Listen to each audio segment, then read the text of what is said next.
Hello. देखिए, आज से उत्तराखंड एपीओ के लिए आपका क्लास शुरू किया जा रहा है, जिसमें 10 बजे से 11 पौने 11 बजे तक आपका उत्तराखंड पुलिस एक्ट पढ़ाया जाएगा। फिर आपका 11 से 12 आपका एविडेंस एक्ट चलेगा। और 12 से जो 1 बजे तक क्लास चलती है वह जूरिस्प्रूडेंस की चलती है, यानी कि जे के लिए। उत्तराखंड एपीओ की जो सूचना आ रही है, आपका सितंबर या अक्टूबर में एग्ज़ाम हो सकता है, सितंबर लास्ट या अक्टूबर में। यानी कि आपको 2 माह का समय मिलेगा, और इसीलिए आपका तुरंत पुलिस एक्ट शुरू किया गया है, ताकि छोटा कानून है ये जल्दी समाप्त हो जाए तो और कानून लगाया जाए। तो आइए हम शुरू करते हैं। उत्तराखंड उत्तराखंड पुलिस अधिनियम।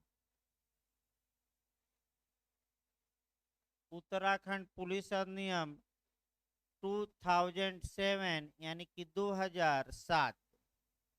अब पुलिस के बारे में सबसे पहले इस कानून की कुछ सामान्य बातें जानी जाती हैं, जहाँ की सामान्य बातों से भी आपका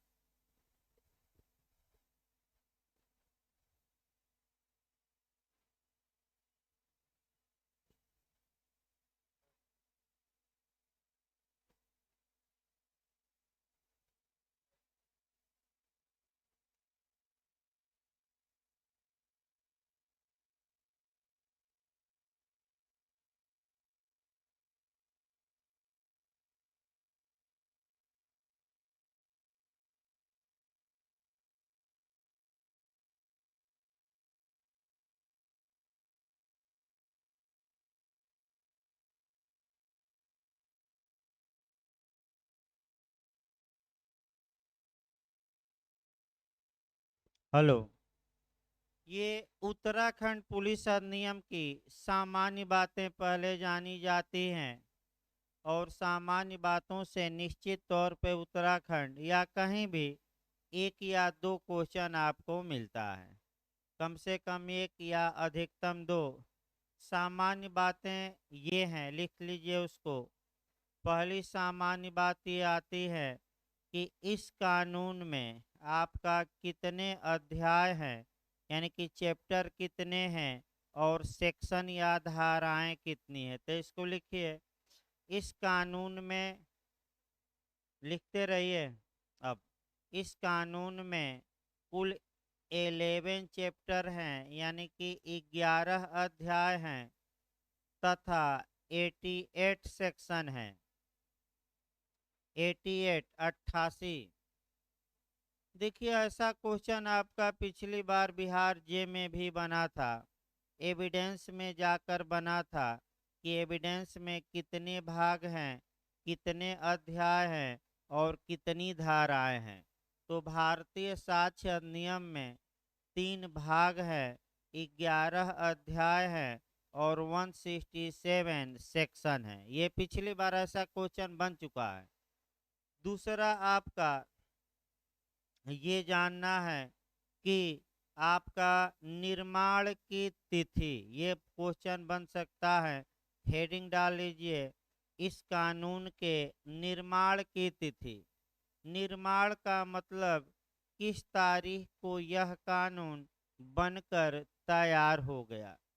तो पहले उसको हम समझाते हैं, लेकिन तारीख पहले लिख लीजिए, तब आपका कह सकते हैं कि और इसको समझाया जाए। लिखिए, 2 जनवरी 2008,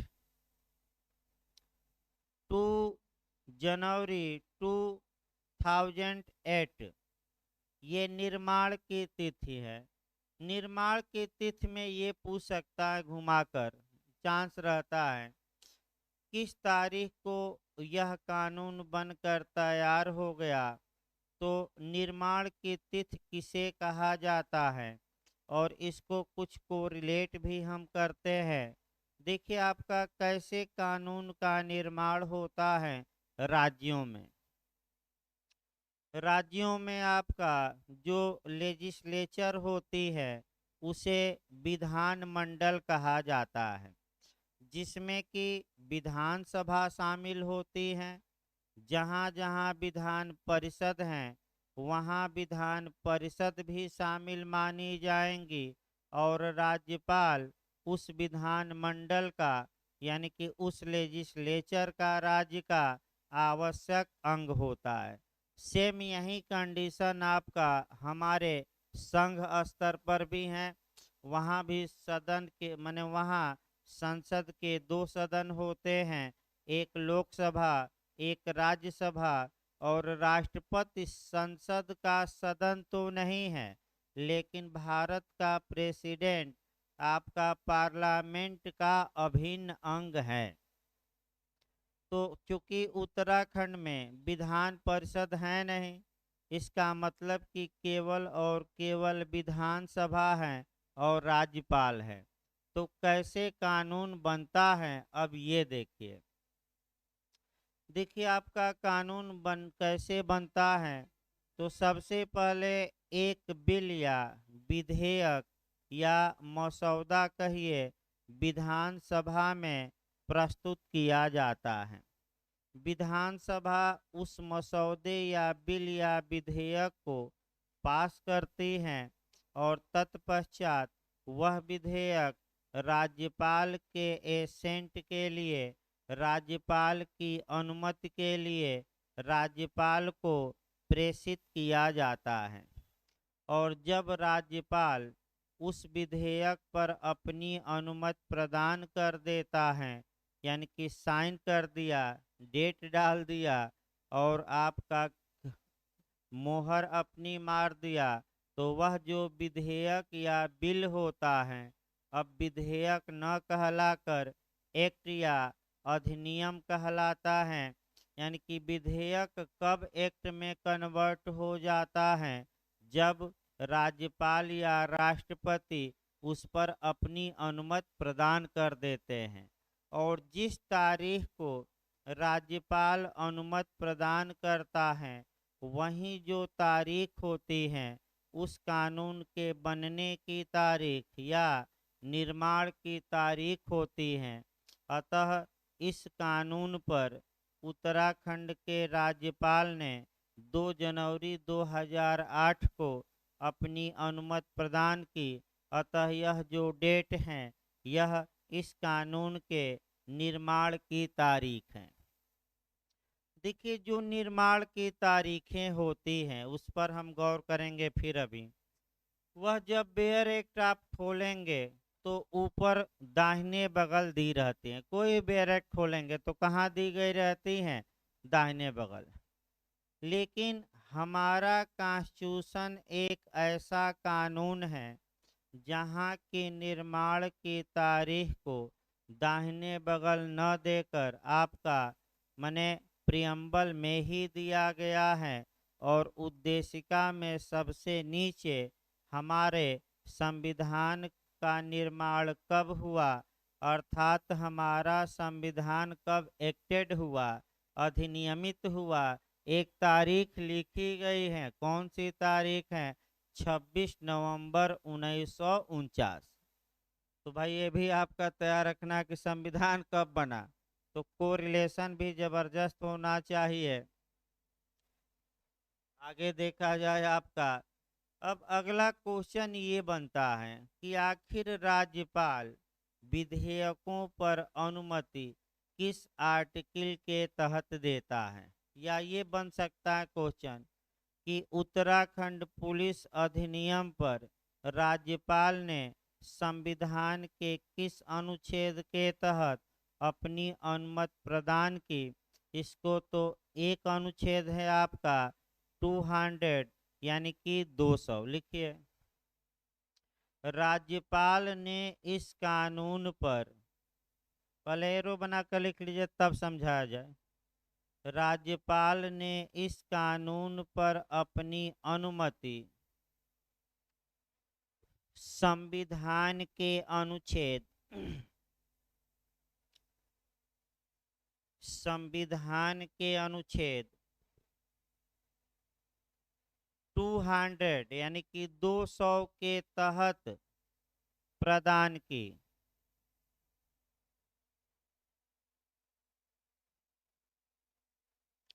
अब तुरंत आपका 2-3 को रिलेशन करके पढ़ना रहता है और 3 आर्टिकल जरूर याद रखिएगा। मैं आपका तीनों एक साथ समझाने के लिए बता रहा हूँ। अगर भारत का राष्ट्रपति पूछे यानी कि आपका प्रेसिडेंट ऑफ इंडिया, तो कौन आर्टिकल मारेंगे? 111। यानी कि भारत का राष्ट्रपति किस संघीय कानूनों पर यानी कि संसद द्वारा पारित कानूनों पर किस अनुच्छेद के तहत अपनी अनुमति प्रदान करता है? तो आपका जवाब रहेगा अनुच्छेद 111। यही क्वेश्चन को रिलेट करके अगर राज्यपाल पूछ ले कि राज्यपाल किस अनुच्छेद के तहत राज्य के विधेयकों पर अपनी अनुमति प्रदान करता है, तो कौन सा अनुच्छेद आप बताएंगे? 200 यानी कि अनुच्छेद 200। देखिए, कभी कभी ये होता है कि राज्यपाल अनुमति प्रदान नहीं करता, अपनी इजाज़त नहीं देता और वह उस कानून को, उस विधेयक को भारत के राष्ट्रपति के लिए रिजर्व रख लेता है यानी कि आरक्षित रख लेता है और भारत के राष्ट्रपति को भेज देता है अनुमति के लिए। तो यहाँ आपका यूपीजे में ये क्वेश्चन संविधान में बन चुका है कि राज्यपाल किस आर्टिकल के तहत राष्ट्रपति के लिए विधेयक रिजर्व रखता है, तो वह अनुच्छेद 200 में ही प्रावधान है। किस में? 200। और तुरंत एक क्वेश्चन और बना है कि राज्यपाल द्वारा आरक्षित विधेयकों पर भारत का राष्ट्रपति किस अनुच्छेद के तहत एसेंट देता है? तो एक अनुच्छेद आगे बढ़ जाएंगे। कौन सा अनुच्छेद है? 201 को रिलेट करके चाहे तो लिख सकते हैं, कोई भाई ये नहीं है। आगे देखिए आपका, इसके बाद आपका जो आगे बढ़ना है, निर्माण की तारीख बताई गई। इसके बाद आपका निर्माण की तारीख के बाद आता है प्रकाशन की तारीख, यानी कि किस तारीख को यह कानून नोटिफाई हो गया, प्रकाशित हुआ राजपत्र में। तो लिखिए, इस कानून के प्रकाशन की तारीख 4 जनवरी 2008 है। 4 जनवरी 2008 प्रकाशन हुआ। इसके बाद जो सबसे महत्वपूर्ण क्वेश्चन बनता है वह ये बनता है कि उत्तराखंड पुलिस अधिनियम कब से लागू हुआ। ये बन सकता है क्वेश्चन। लिखिए, यह कानून 19 मार्च 2008 से लागू हुआ। 19 मार्च 2008 से लागू हुआ। ये आपका चांस रहेगा, इसको अंडरलाइन कर लीजिएगा। 19 मार्च 2008 को लागू हुआ। अब आपका देखिए, आप पढ़ने की स्टाइल, क्योंकि समय कम है तो कैसे कम समय में ज़्यादा हम अचीव करें उसका उपाय हम बता रहे हैं कि जो जो कानून उत्तराखंड एपीओ में हैं उन कानूनों की प्रवर्तन तिथि या प्रारंभ होने की तिथि या लागू होने की तिथि या इन्फोर्समेंट डेट कहिए, एक जगह लिख लेना चाहिए कोरिलेट करके। जैसे कि आईपीसी हुआ, एविडेंस हुआ और सीआरपीसी हुआ। तो सबसे अच्छा तरीका यही है कि चारों कानूनों को एक जगह क्या कर लीजिए, प्रारंभ की तिथि एकत्रित। तो भाई आईपीसी कब लागू हुई लिख लीजिए अलग से। आईपीसी कब लागू हुई? तो 1 जनवरी 1862 को। आईपीसी पहले लिखिए। आईपीसी कब लागू हुई? तो 1 जनवरी 1862। सीआरपीसी कब लागू हुई? तो 1 अप्रैल 1974। सीआरपीसी में लिखिए। सीआरपीसी कब लागू हुई? 1 अप्रैल 1974, यानी कि 1 अप्रैल 1974। इसके बाद एक कानून बचा एविडेंस। एविडेंस को भी यहीं कवर करना है। एविडेंस कब लागू हुआ? तो 1 सितंबर 1872। साक्ष्य अधिनियम में लिख लीजिए। एविडेंस कब लागू हुआ? तो आपका क्या जवाब रहेगा? 1 सितंबर 1872। और जे के लिए कोरिलेट एक कॉन्स्टिट्यूशन करना है कि भारत का संविधान कब इन्फोर्स हुआ, कब प्रारंभ हुआ, कब लागू हुआ। इस बात का उल्लेख संविधान के अनुच्छेद 394 में किया गया है। संविधान कब लागू हुआ, इसका उल्लेख किस अनुच्छेद में है? 394 में। अभी बीएचयू एलएलएम में भी एक क्वेश्चन आया था कि संविधान कब लागू हुआ पूरी तरह? तो 26 जनवरी 1950। इसमें कोई शक नहीं है। लेकिन एक और टेक्निकल बात आपको जाननी है कि हमारा संविधान एक पार्ट में लागू न होकर 2 पार्टों में लागू हुआ।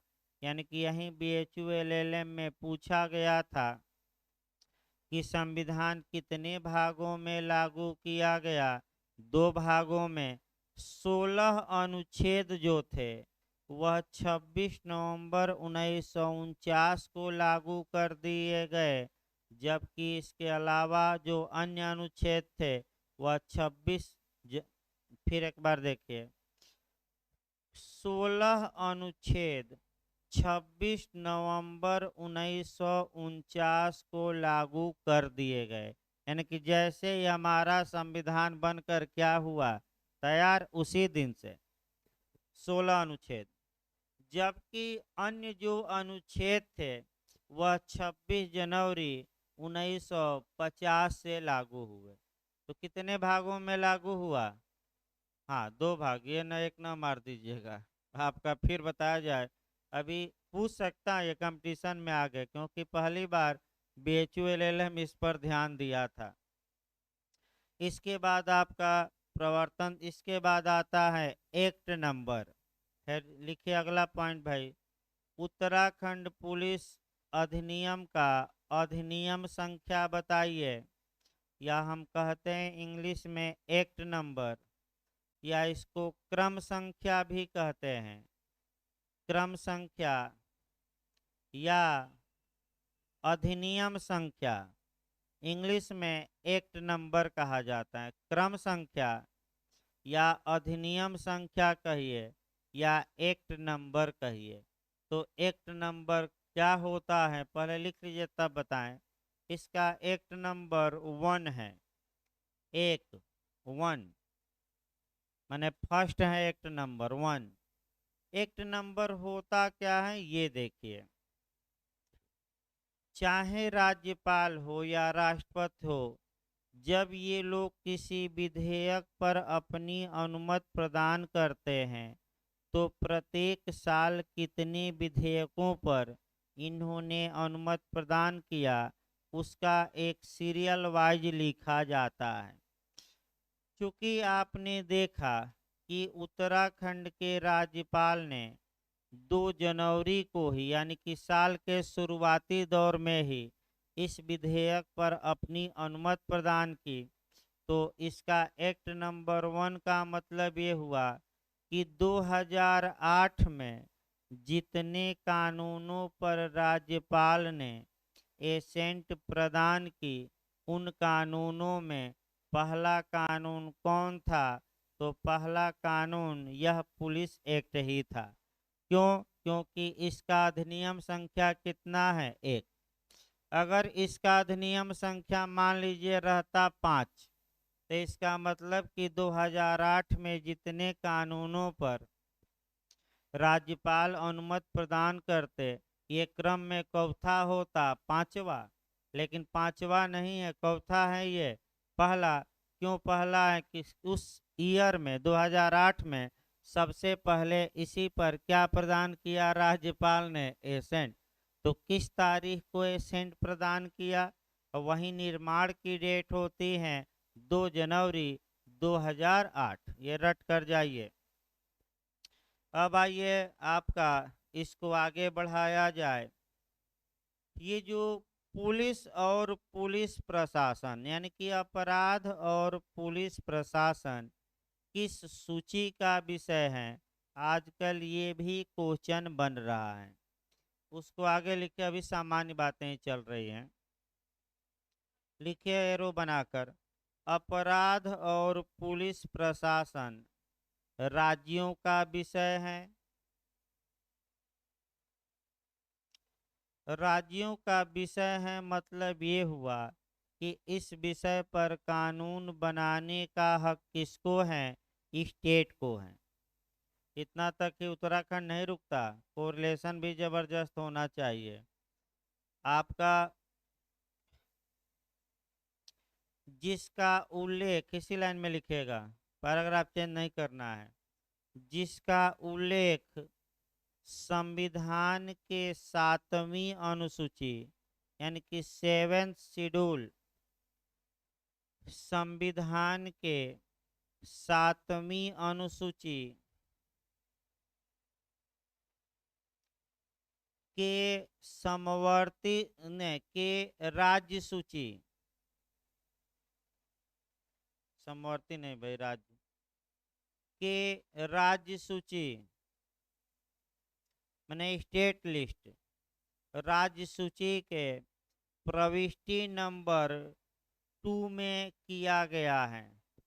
प्रविष्टि नंबर 2 का मतलब एंट्री नंबर 2, क्रम से दिया गया 1 2 3 4, तो एंट्री नंबर कहते हैं या प्रविष्टि संख्या हिंदी में। प्रविष्टि नंबर किस में? 2। जैसे ही आपका ये पूछा गया, तुरंत आपका उत्तराखंड निश्चित तौर पर ऐसा क्वेश्चन बना रखा है, जे में भी और एपीओ में भी चांस रहेगा। तो जितने कानून है आपका, जैसे कि आपराधिक विधि हो गया, आईपीसी हो गई, आईपीसी के बाद आपका सीआरपीसी हो गई, और सीआरपीसी के बाद एविडेंस हो गया, किस सूची का विषय है और एंट्री नंबर कौन है, इसको एक जगह एकत्र करना रहता है। लिखिए भाई, सीआरपीसी का प्रावधान, पैराग्राफ चेंज करके लिखिएगा। सीआरपीसी का प्रावधान समवर्ती सूची के प्रविष्टि नंबर 2 में किया गया है। 2।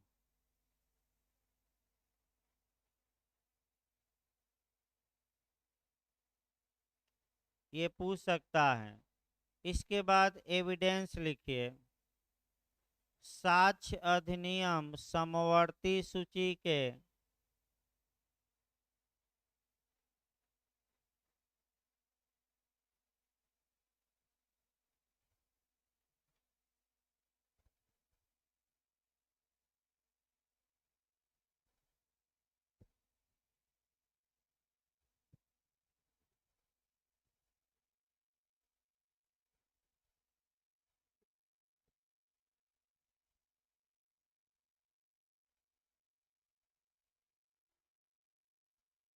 साक्ष्य अधिनियम समवर्ती सूची के प्रविष्टि नंबर 12 में दिया गया है। 12 समवर्ती सूची लिखवाई जा रही है, राज्य सूची नहीं। समवर्ती सूची के 12 में है जबकि आईपीसी का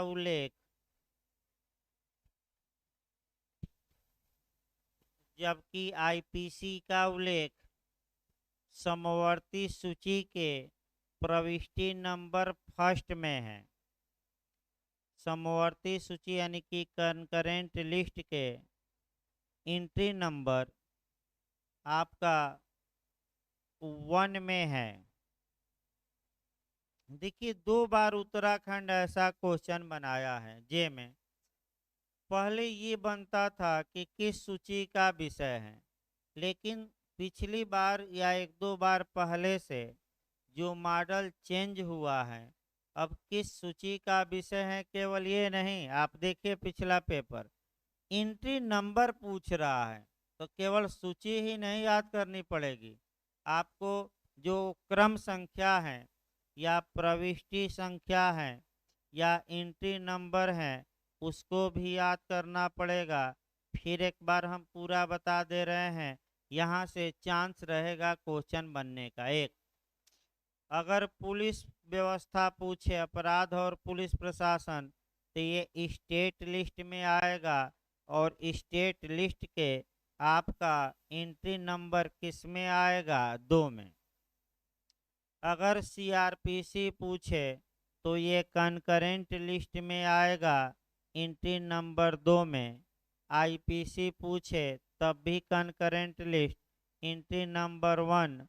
एविडेंस पूछे तब भी कंकरेंट लिस्ट और एंट्री नंबर कौन सा? 12।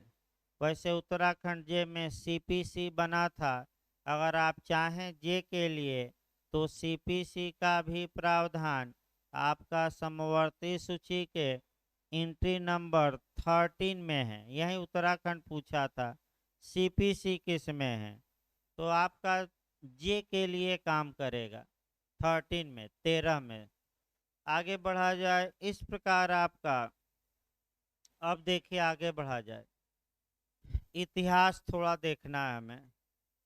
अब आपने देखा कि चूंकि अपराध और पुलिस व्यवस्था ये स्टेट का मामला है, अतः इस पर कानून बनाने का हक या राइट या अधिकार राज्यों को है।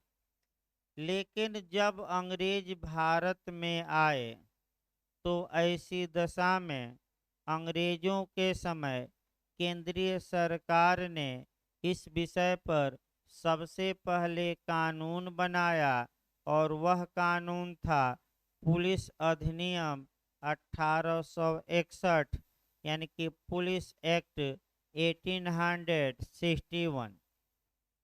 यानी कि वर्तमान में हमारे पुलिस व्यवस्था राज्यों का विषय है, लेकिन अंग्रेजों के समय में 1861 में अंग्रेजों ने केंद्रीय सरकार ने कहिए आपका पुलिस व्यवस्था को लेकर कानून बनाया था।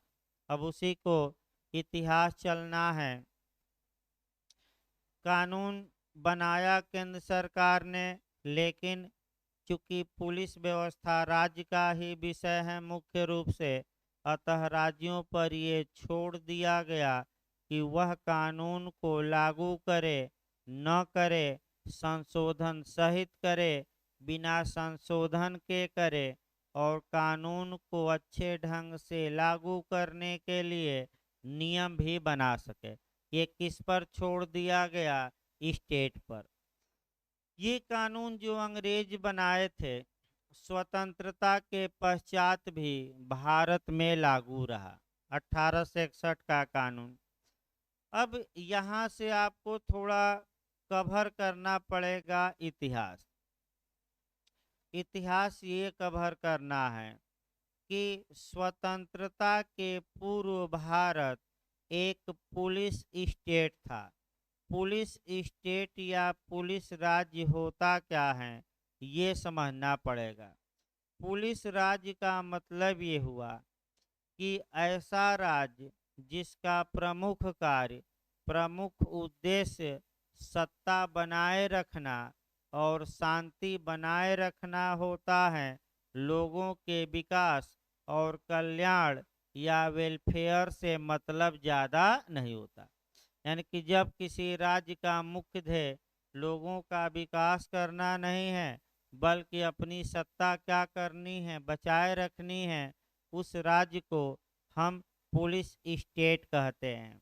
लेकिन जब हम स्वतंत्र हो गए, हमने अपना कॉन्स्टिट्यूशन लागू कर दिया 26 जनवरी 1950 को, तो संविधान के भाग 4 में हमने नीति निर्देशक तत्व रखा, जो वेलफेयर स्टेट की अवधारणा यानी कि लोक कल्याणकारी राज्य की अवधारणा को प्रतिपादित करते हैं। अतः राज्य का अब कर्तव्य केवल शांति व्यवस्था और शासन ही नहीं रहा, बल्कि जनता की भलाई से संबंधित हो गया। और भलाई आपका कहाँ दी गई है, भलाई की बातें किस पार्ट में, कॉन्स्टिट्यूशन के 4 में, डीपीएस या नीति निर्देशक तत्व। अब ये हुआ कि भाई अब शासन का कार्य चूंकि जनता की भलाई के लिए है, तो अंग्रेज जो कानून बनाकर चले गए और पुलिस व्यवस्था वहीं की वहीं रह गई, इसमें भी तो सुधार होना चाहिए। क्योंकि अंग्रेजों ने पुलिस इसलिए बनाई थी कि पुलिस हमारा काम करेगी, अर्थात भारतीयों में से ही कुछ लोगों को छांट लिया जाए और उनको गद्दार बना दिया जाए, और यही भारतीय भारतीय लोगों पर क्या करेंगे, अत्याचार। यही हो रहा था। और उस समय मैं बता दूं, अगर एक या दो पुलिस वाला लाल टोपी पहनकर किसी गांव या मोहल्ले में चला जाता था, तो पूरा गांव गांव छोड़कर भाग जाता था, इतना खौफ था। और पुलिस लोगों का टार्चर भी करते थे। अब जब वेलफेयर स्टेट हम हो गए, तो ये हुआ कि भाई इस प्रणाली में भी सुधार होना चाहिए और पुलिस को उत्तरदायी बनाना चाहिए आपका। इसके लिए बार बार सुप्रीम कोर्ट ने निर्देश दिया। भाई आदेश तो दे नहीं सकता कानून बनाने का, लेकिन डायरेक्शन दे सकता है कि आप क्या करिए, इस विषय पर कानून बना लीजिए तो अच्छा रहेगा। तो बार बार सुप्रीम कोर्ट कह रहा था कि आप इस विषय पर नया कानून बना लीजिए, पुराना कानून से काम न चलाइए। तो उत्तराखंड 2007 में बना लिया, लेकिन दुर्भाग्य कहिए यूपी अभी तक नहीं बनाया। क्यों, ये भी देखना पड़ेगा। क्योंकि ये पुलिस ही है जिसके द्वारा अपने विपक्षियों को परेशान कराना रहता है, विपक्षियों का इनकाउंटर कराना रहता है, फर्जी मुकदमों में फंसाना रहता है। और जब पुलिस सरकार के चंगुल से मुक्त हो जाएगी थोड़ा, तो क्या सरकार की सुनेगी? नहीं सुनेगी। इसीलिए सरकारें इन पर पकड़ मजबूत की हैं और बिना सरकार की अनुमति के जल्दी पुलिस ज़्यादा काम नहीं करती, क्योंकि ये राज्य सरकार के क्या हैं, सेवक हैं। तो भाई चूंकि समय भी हो गया, तो कल इस कहानी को आगे बढ़ाकर और देखिए कहानी में कैसे मोड़ आता है। जब तक पुराना कानून उत्तराखंड द्वारा निर्देशित नहीं किया जाएगा, तब तक नया कानून लागू नहीं होगा। तो एक कहाँ बताया जाएगा अगले टर्न पर कि जो लास्ट सेक्शन रहता है या लास्ट अनुच्छेद, दिमाग में बैठा रहिए, सीआरपीसी 484, संविधान 395 अनुच्छेद, पुलिस एक्ट 88, जो लास्ट आर्टिकल रहता है लगभग, या उसके पहले उसके द्वारा पुराने कानूनों को क्या किया जाता है, निरसित, तब नया कानून लागू किया जाता है। क्यों? क्योंकि एक म्यान में दो तलवार नहीं रह सकती, यानी कि एक ही विषय पर पैरल दो कानून नहीं चल सकते। तो कल इसको और इस कहानी को आगे बढ़ाकर नया कानून बनवाया जाएगा और पुराने कानून को हम क्या करेंगे, रिपील करवाएंगे, और तब एक्स्ट्रा